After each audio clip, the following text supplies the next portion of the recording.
उत्तर प्रदेश की सियासत में आजकल काफ़ी हलचल मची हुई है और इस हलचल का सेंटर है फतेहपुर, जहां से एक ऐसी सियासी बगावत उठी है जिसने लगता है 2027 के महासंग्राम की पहली घंटी बजा दी है।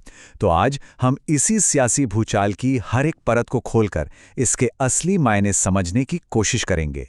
तो सवाल अब ये उठता है कि क्या ये सिर्फ एक लोकल लीडर का अपना फैसला है या फिर ये उस बड़े सियासी खेल का पहला मोहरा है जिसकी बिसात 2027 के चुनावों के लिए बिछाई जा रही है। देखिए, यूपी की पॉलिटिक्स का मिजाज ही कुछ ऐसा है, यहाँ हवा का रुख कब और कैसे बदल जाए कोई नहीं कह सकता। तो चलिए शुरू से शुरू करते हैं, आखिर हुआ क्या है। देखिए, 2027 चुनाव की आहट तो धीरे धीरे शुरू हो ही रही थी और सत्ता में बैठी पार्टी अपनी जीत को लेकर काफी कॉन्फिडेंट थी। लेकिन तभी फतेहपुर के सियासी मैदान में कुछ ऐसा हुआ जिसने सबको हैरान करके रख दिया।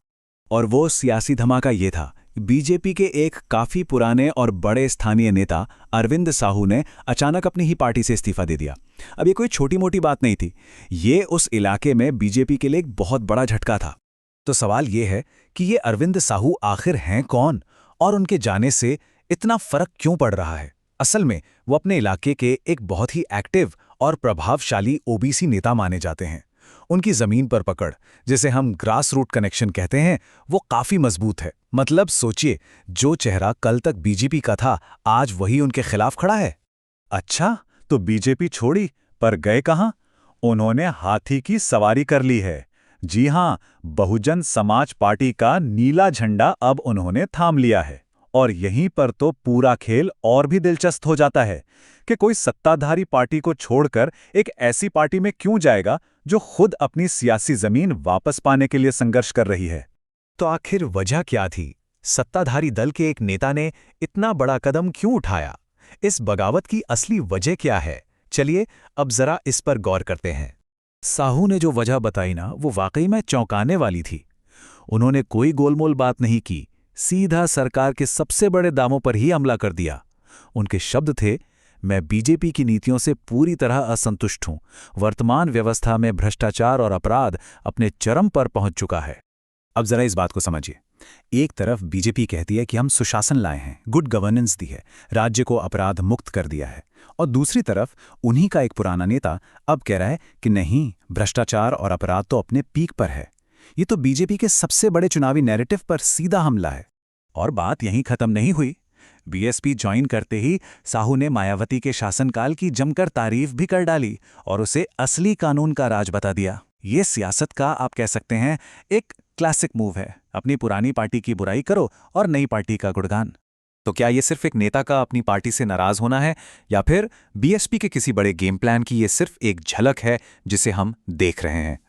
और यही सवाल हमें लेकर आता है बीएसपी के उस मास्टर प्लान तक, जिसे कई पॉलिटिकल एक्सपर्ट्स कह रहे हैं सोशल इंजीनियरिंग 2.0।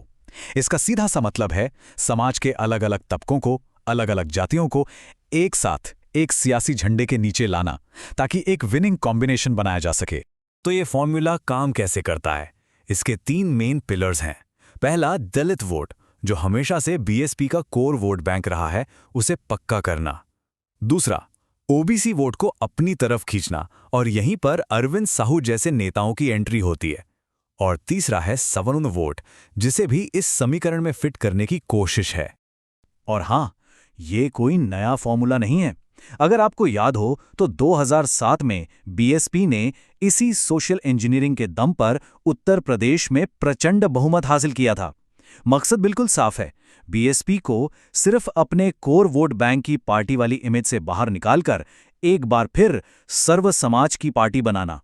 तो ठीक है, ये तो हुई बड़ी रणनीति की बात, लेकिन जमीन पर फौरन इसका क्या असर पड़ा? इस एक कदम का दोनों पार्टियों के लिए क्या मतलब है? देखिए, बीजेपी के लिए यह सिर्फ एक नेता का जाना नहीं है। जब कोई अंदर का आदमी ही बाहर आकर भ्रष्टाचार के आरोप लगाता है तो पार्टी के कार्यकर्ताओं का मोराल डाउन होता है, लोकल लेवल पर संगठन कमजोर पड़ता है और एक डर भी बन जाता है कि कहीं ये सिर्फ शुरुआत तो नहीं। और वहीं दूसरी तरफ बीएसपी के खेमे में समझिए एक नई जान आ गई है। उनके कार्यकर्ताओं में जोश भर गया है। उनके लिए ये एक संकेत है कि बदलाव की हवा चल रही है। उन्हें ना सिर्फ एक मजबूत जमीनी नेता मिला है, बल्कि बीजेपी के सुशासन के दावे पर हमला करने के लिए एक नया हथियार भी मिल गया है। चलिए अब इस एक घटना से थोड़ा जूम आउट करते हैं और 2027 की बड़ी पिक्चर को देखने की कोशिश करते हैं कि ये सब किस तरफ इशारा कर रहा है। राजनीति में ना अक्सर कोई भी घटना अकेली नहीं होती। अब जरा इन डॉट्स को कनेक्ट करके देखिए। एक तरफ साहू की बगावत, दूसरी तरफ कार्यकर्ताओं में पनपती नाराजगी और बीएसपी का ये सोशल इंजीनियरिंग वाला दांव। ये तीनों चीजें मिलकर 2027 के लिए एक नया और चैलेंजिंग पॉलिटिकल इक्वेशन बना सकती हैं। और बीजेपी के लिए सबसे बड़ा डर यही है कि फतेहपुर में लगी ये छोटी सी चिंगारी कहीं एक बड़ी आग न बन जाए, क्योंकि ऐसी ही छोटी छोटी बगावतें और नाराजगी मिलकर ही तो धीरे धीरे एक बड़ी सत्ता विरोधी लहर को जन्म देती हैं, जिसे एंटी इनकम्बेंसी कहा जाता है। तो आखिर में सवाल घूम फिर कर वहीं आ जाता है। फतेहपुर की इस एक घटना ने 2027 के लिए एक तरह से अलार्म तो बजा ही दिया है। अब देखना ये होगा कि सियासत के इस लंबे खेल में क्या बीजेपी अपना किला महफूज रख पाती है या फिर बीएसपी का नीला झंडा एक बार फिर से यूपी में अपनी वापसी करेगा।